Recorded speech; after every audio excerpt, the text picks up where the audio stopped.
नमस्कार, आप देख रहे हैं दूरदर्शन किसान कार्यक्रम गांव किसान में आप सभी का स्वागत है। मैं हूं आपके साथ ज्योत्सना टंडन। गांव किसान एक ऐसा कार्यक्रम है जिसमें हम आपको खेती किसानी और पशुपालन से संबंधित जानकारी देते हैं, साथ ही आपकी मुलाकात करवाते हैं एक ऐसे कामयाब किसान से जो कि आज दूसरे किसानों के लिए मिसाल बन चुके हैं। तो आइए अपने आज के गाँव किसान कार्यक्रम की शुरुआत करते हैं।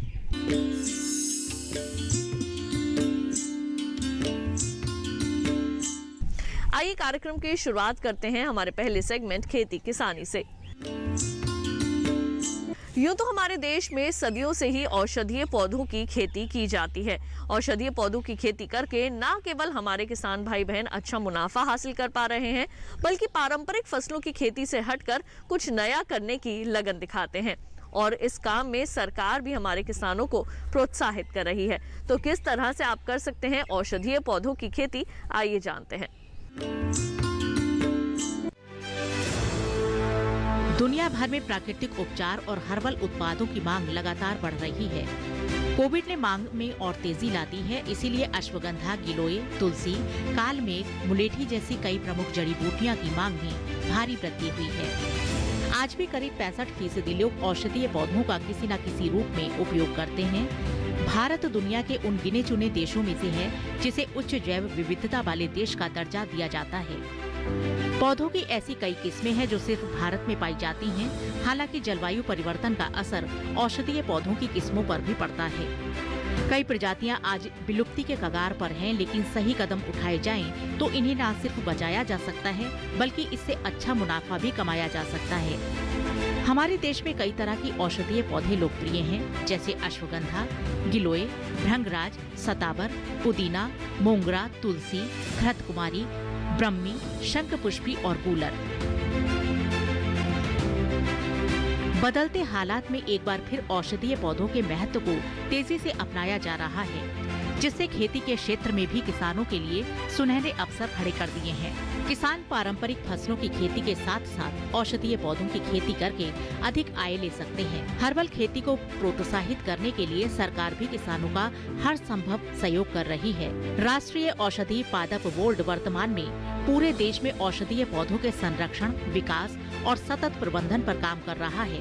इसके तहत उपज के मूल्य संवर्धन, भंडार व विपणन के लिए सहायता दी जा रही है, जिसके तहत किसानों की भूमि पर प्राथमिकता वाले औषधीय पौधों की खेती करना, पौधों की आपूर्ति के लिए नर्सरियों की स्थापना करना, आगे के संपर्कों के साथ फसल कटाई के बाद प्रबंधन इकाइयों की स्थापना, प्राथमिक प्रसंस्करण, विपणन, अवसंरचना तैयार करना, खेती में सहायता करने और बढ़ावा देने के लिए करीब 140 प्रजातियों की सूची तैयार की गई है। खेती की लागत का 75% की दर से सब्सिडी भी दी जाएगी। हर्बल दवाओं की बढ़ती मांग को देखते हुए NMPV ने क्षेत्रीय कच्ची औषधि भंडारण की स्थापना की प्रक्रिया को तेज किया है। NMPV पहले से ही इस दिशा में विकासशील नीतियों के निर्माण की प्रक्रिया में शामिल है और आयुष उद्योगों के लिए औषधीय पौधों के प्रमाणित कच्चे माल की लगातार उपलब्धता बनी रहे, इसके लिए कार्य कर रही है। वहीं गंगापार मैदानी क्षेत्र के लिए RRDR के तहत 4 राज्यों हरियाणा, चंडीगढ़, दिल्ली और पंजाब को शामिल किया गया है। इस क्षेत्र में औषधीय कच्चे माल की अपार संभावना है। ये RRDR संबंधित कृषि जलवायु क्षेत्र से बड़े पैमाने पर एकत्र की गई कच्ची औषधि का संग्रह करने, इनके दस्तावेज तैयार करने और इन्हें प्रमाणित करने में महत्वपूर्ण भूमिका निभाएगा। वहीं आत्मनिर्भर भारत अभियान के तहत दिए गए आर्थिक पैकेज से आगामी सालों में 4000 करोड़ रुपए के वैसे हर्बल खेती के तहत 10 लाख हेक्टेयर क्षेत्र को कवर किया जाएगा। इससे किसानों को करीब 5000 करोड़ रुपए की आय होगी। कृषि के दायरे बढ़ रहे हैं। किसान अब उन रास्तों पर चल रहे हैं जहां से सफलता की मंजिल साफ दिखाई देती है। हर्बल उत्पादों की ओर बढ़ते भारत में हर्बल पौधों का इस्तेमाल बढ़ रहा है, जिसका प्रयोग दवाइयों के साथ साथ कई तरह के उत्पादों में किया जा रहा है। इस बढ़ती उपयोगिता से विकास की अपार संभावनाएं बन रही हैं, जिससे किसान तो आत्मनिर्भर होंगे ही, साथ ही स्वदेशी उत्पादों की मांग भी बढ़ेगी।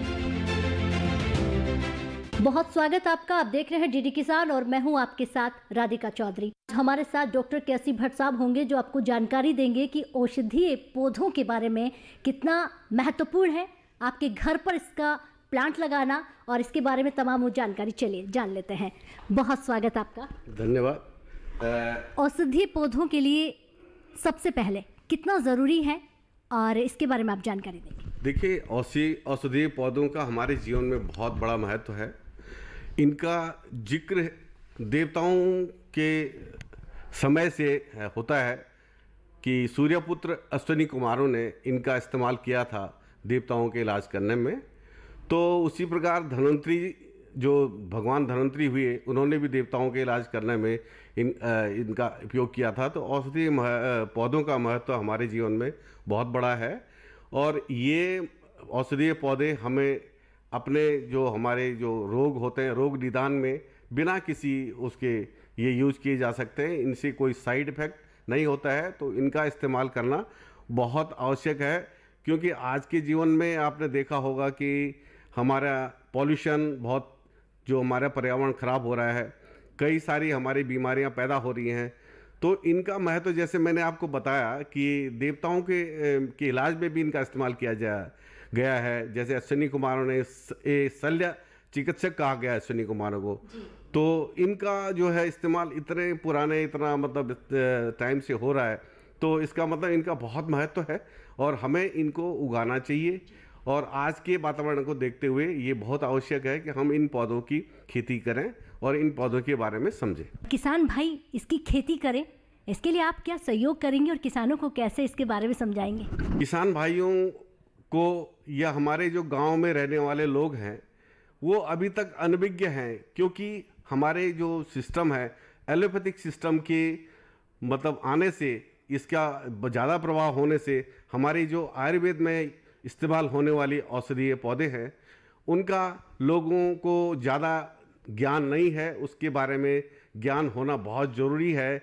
आज के ज़माने में अगर हम किसानों को कहें कि भाइयों, आप जो है जैसे कि फसलों को उगाते हैं, फसलों को उगाने के लिए आपको बड़ी मेहनत करनी पड़ती है और फसलों को उगाने में आपको कभी फ़ायदा होता है, कभी नुकसान होता है। लेकिन अगर आप औषधीय पौधों को पहले पहचान करें और इनको अगर आप उगाने की कोशिश करें, इनके बारे में आप जानकारी लें। जानकारी अगर आपको नहीं होगी तो आप इनको उगा नहीं सकते हैं।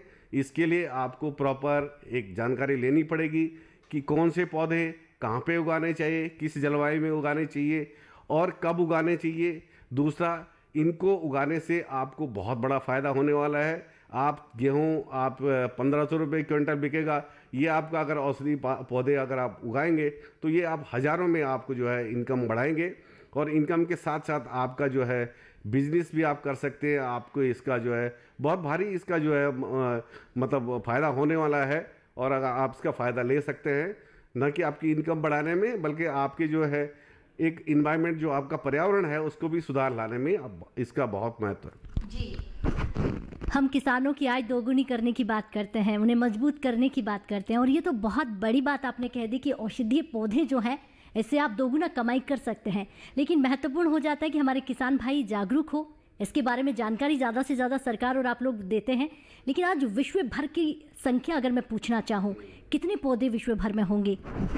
देखो, विश्व में अगर आप लिटरेचर के हिसाब से 50,000 से 70,000 के करीब औषधीय पादप पहचान की गई है, औषधीय पादपों की पहचान की गई है। और इनका सबसे ज़्यादा चाइना में, चीन में इसका उपयोग होता है, हिंदुस्तान में उपयोग होता है। हिंदुस्तान में इनकी संख्या लगभग 7,000 से 8,000 के करीब है, जो आपके विभिन्न क्षेत्रों में, विभिन्न जलवायु वाले क्षेत्रों में, वनस्पतिक क्षेत्रों में पाए जाते हैं, जहाँ पे कई तरह के पौधे आपको मिलेंगे। इसी वजह से ऐसा है कि अगर हमारे हिंदुस्तान में बहुत सभी तरह की ऋतुएं होती हैं, तो आप ऋतु के अनुसार, जलवायु के अनुसार इन पौधों को चयन करके, पहचान करके, किसी अच्छे संस्थान में जा करके इनका पहचान करके, अच्छा प्रशिक्षण ले करके, इनके बारे में जानकारी ले करके आप इनको उगा सकते हैं। इनसे आप फ़ायदा ले सकते हैं। जी, बहुत बहुत शुक्रिया। बहुत महत्वपूर्ण जानकारी सीधा हमारे किसान भाइयों तक कि औषधि पौधों के कितने फायदे हैं, इसे समझाने के लिए और साथ ही साथ कैसी भट्ट साहब का धन्यवाद। आपका भी बहुत बहुत धन्यवाद। औषधि पौधे कितने कारगर हैं, आपने सुना डॉक्टर कैसी भट्ट को कि उन्होंने बताया कि इसके फायदे अनेक हैं। अगर आप इसकी खेती करते हैं, इसकी गुणवत्ता आपने जानी है, तो ज़्यादा से ज़्यादा हमें औषधि पौधों को लगाना है और लोगों तक पहुंचाना है। तो अभी आपने देखा सेगमेंट खेती किसानी। इसके साथ ही कार्यक्रम गांव किसान में वक्त हो चला है एक छोटे से ब्रेक का। जल्द लौटेंगे वापस अपने अगले सेगमेंट के साथ। आप कहीं मत जाइए, देखते रहिए दूरदर्शन किसान।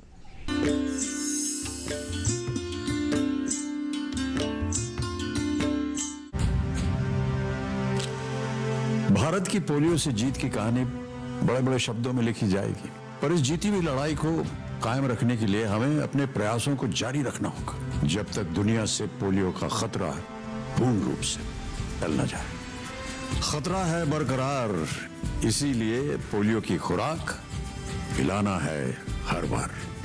2 बूंद हर बार, पोलियो पर जीत रहे बरकरार।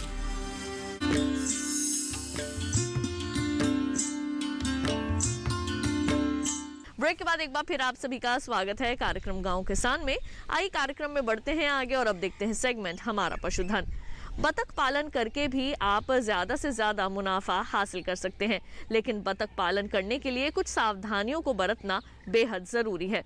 तो आइए अपने कार्यक्रम के इस भाग में आपको बताएं कि बतख पालन करते दौरान कौन कौन सी ऐसी मुख्य बातें हैं जिनको विशेष रूप से ध्यान में रखना ज़रूरी है।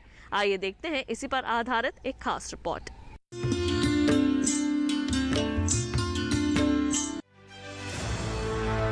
हमारे शरीर का सही विकास हो और ये सुचारू रूप से काम कर सके, इसके लिए ऊर्जा की जरूरत होती है जो हमें भोजन से मिलती है। हमारे शरीर की मौजूदा स्थिति ये जाहिर कर देती है कि हम कैसा आहार ले रहे हैं। इसीलिए चिकित्सक इस बात पर हमेशा जोर देते हैं कि हमारे शरीर को प्रोटीन की जरूरी मात्रा मिलती रहे। बदलते दौर में लोग अपने स्वास्थ्य को लेकर ज्यादा संजीदा हुए, इसीलिए लोग प्रोटीन युक्त आहार के लिए मुर्गी और बत्तख का सेवन करते हैं। मांसाहार के प्रति बढ़ती रुचि ने पशुपालकों के सामने नए अवसर खोल दिए हैं। इन्हीं अवसरों में एक है बत्तख पालन। इसे शुरू करने के लिए सबसे जरूरी आसपास पानी के स्रोत का होना है, जहां बत्तख आसानी से प्रजनन कर अंडे दे सके और विचरण कर सके। यदि तालाब की सुविधा ना हो तो भी बत्तख पालन के लक्ष्य को हासिल किया जा सकता है, और उसके लिए जरूरी है कृत्रिम तालाब, पोखर या नहर बनाकर। व्यवसाय की दृष्टि से बत्तख से अंडे और मांस दोनों ही रूप में मुनाफा कमाया जा सकता है।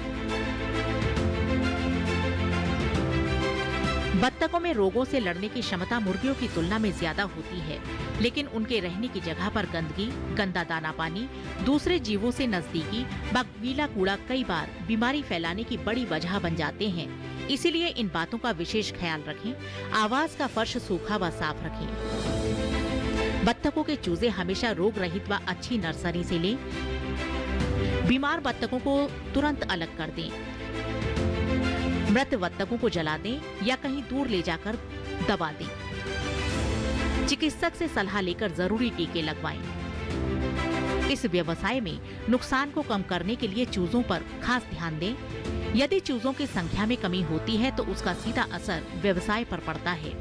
इसके लिए जरूरी है कि कृत्रिम गर्मी से 15 दिनों तक सेए गए चूजों को पालने में सावधानी बरतें। मसलन चूजों को टीन गार्ड के घेरे में रखें। साथ ही अंडों से निकले चूजों को फर्श पर रखने से पहले चटाई जरूर बिछा दें। 5 से 6 हफ्तों तक हर 2 से 3 दिनों में चटाई धूप में सुखाएं।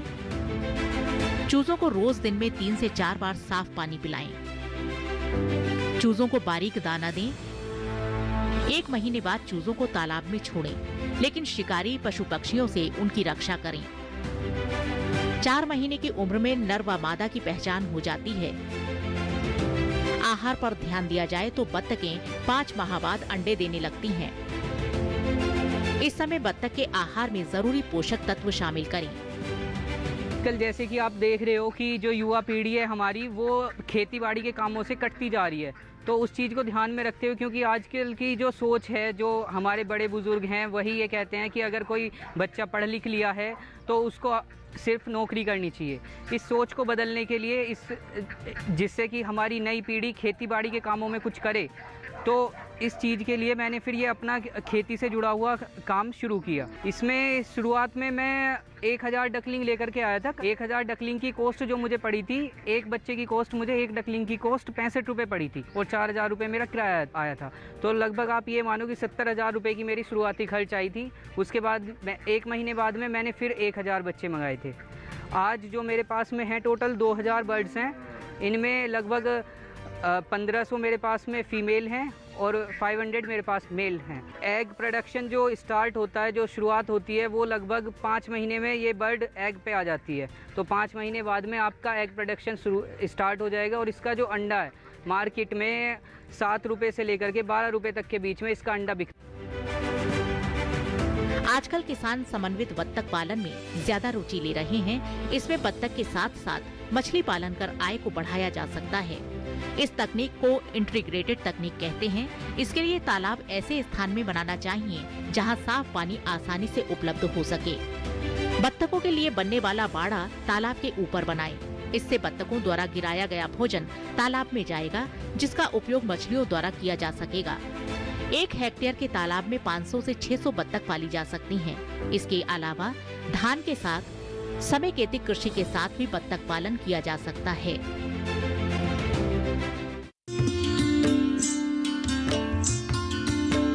तो अभी आपने बतख पालन के बारे में कुछ विशेष जानकारियां हासिल की। आइए कार्यक्रम गांव किसान में बढ़ते हैं आगे और एक नजर डाल लेते हैं इस माह के पशुपालक कैलेंडर पर। पशुओं को ठंड से बचाने के लिए जूट की चादरों या कंबल से शरीर को ढकने का इंतजाम करें। पशुओं को दिन में धूप में रखें और रात में भी गर्म जगह पर रखने की व्यवस्था करें। कुक्कुट को ठंड से बचाने के लिए हीटर का उपयोग करें।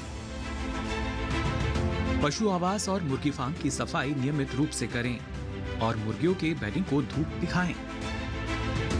इस माह में ब्याने वाले पशुओं का विशेष ध्यान रखें। उनका शरीर गर्म रखने की व्यवस्था करें। साथ ही उचित मात्रा में प्रोटीन, कार्बोहाइड्रेट, मिनरल्स, विटामिन से भरपूर आहार दें। नवजात गाय, भैंस या भेड़ बकरियों को अंतःपरजीवी नाशक दवाएं पशु चिकित्सक की सलाह से नियमित रूप से दें। उन्हें ठंड से बचाएं, साथ ही विटामिन की उचित मात्रा दें। दुधारू पशुओं को थनैला रोग से बचाने के लिए पूरा दूध मुट्ठी बांध कर निकालें। बरसीम और जई की सिंचाई क्रमशः 12 से 14 व 18 से 20 दिनों के अंतराल पर करें। पशुपालक अपने भेड़ और बकरी में पीपीआर का टीकाकरण करवाएं।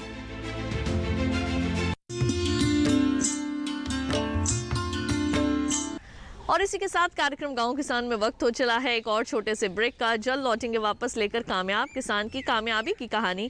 कहीं मत जाइए, देखते रहिए दूरदर्शन किसान।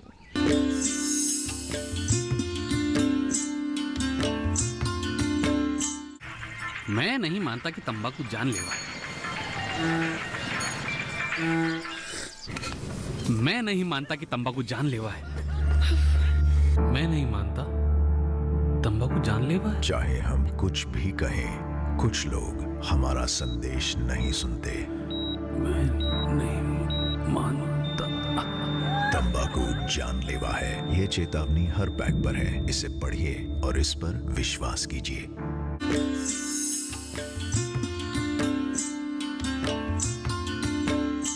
ब्रेक के बाद एक बार फिर आप सभी का स्वागत है कार्यक्रम गांव किसान में। आइए कार्यक्रम में बढ़ते हैं आगे और अब देखते हैं सेगमेंट कामयाब किसान की दास्तां।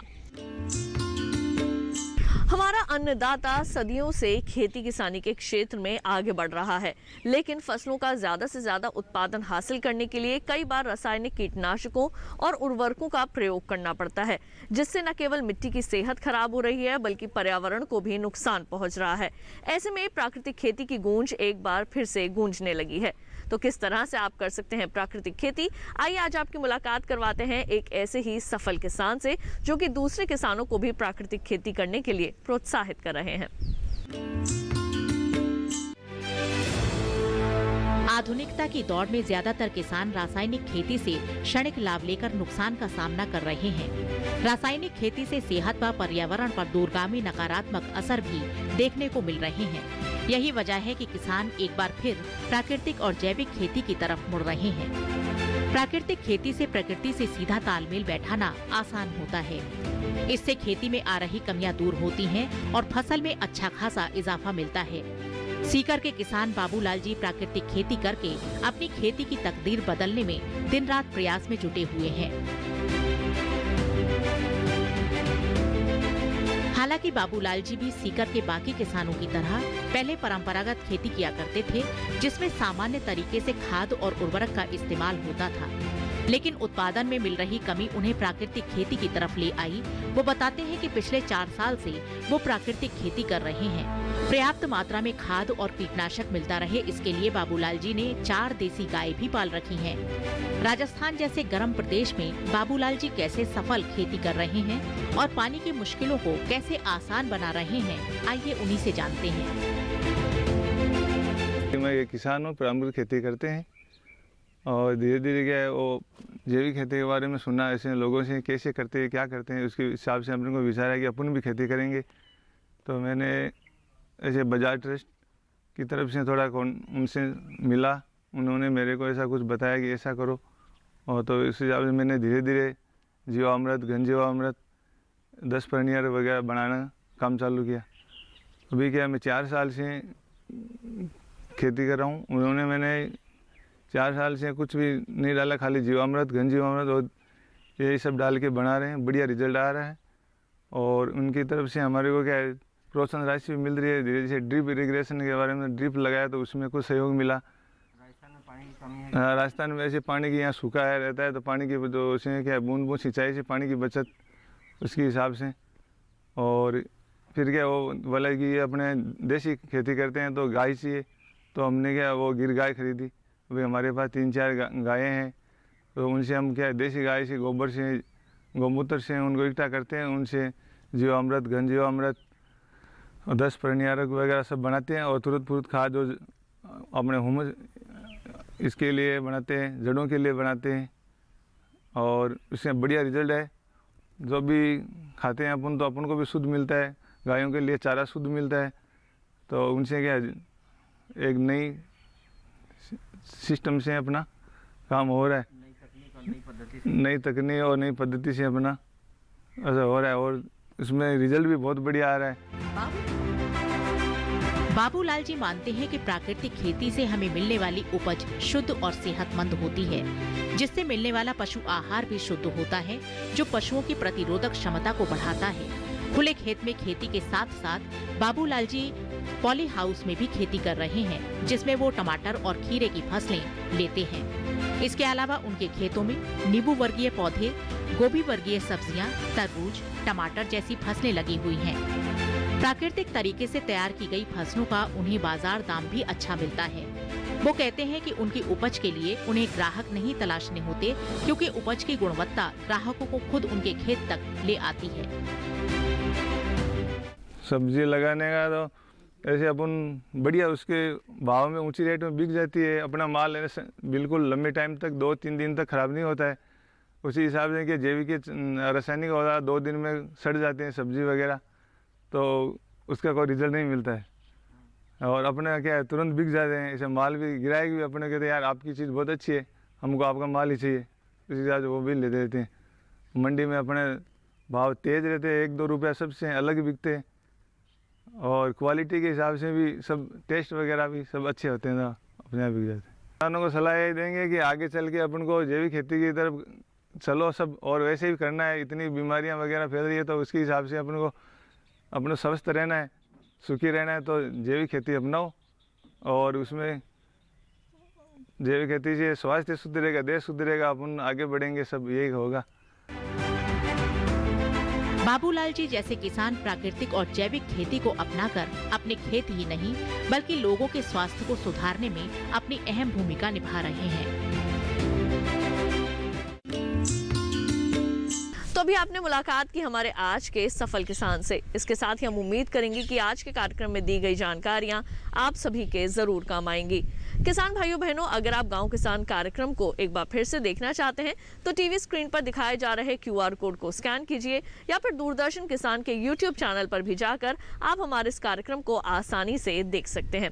तो आज के लिए केवल इतना ही, मुझे दीजिए इजाजत। लेकिन वर्तमान स्थिति के बीच रखिए अपना ख्याल और खेती किसानी से संबंधित ज्यादा जानकारियां लेने के लिए देखते रहिए दूरदर्शन किसान। नमस्कार।